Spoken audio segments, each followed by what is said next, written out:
வச்சிருக்கக்கூடாது.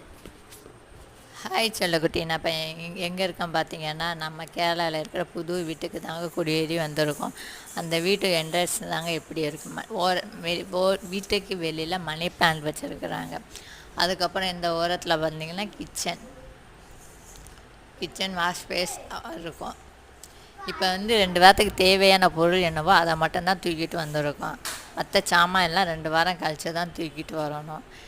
இங்கே வந்து பூஜை ரூம் வந்து அது கன்னிமூலைங்கிறதுனால அங்கே பூஜை ரூம். அந்த ஏத்தால தெரியுதுல்ல, அந்த வீட்டில் தான் ஓனர் இருக்காங்க, வீட்டு ஓனர் இருக்கிறாங்க.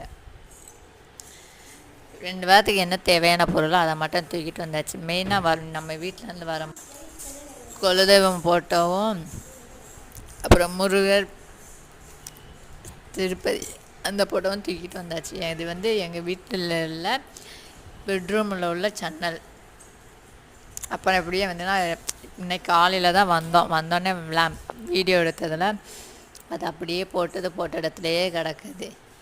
சரி, இன்னும் வீட்டுக்கு என்ன தேவையோ அதை மட்டும் பச்சரிசி, தண்ணி, உப்பு, மஞ்சள் இதை மட்டும் வாங்கிட்டு வந்தாச்சு. சிலிண்டர் இல்லாதனால பால் இன்னும் காய்ச்சவே இல்லை. காய்ச்சிட்டு தான் சாமி கும்பிடணும். நம்மளோட வீடு எப்படி இருக்குது சொல்லுங்கள். ஓகே, பாய்.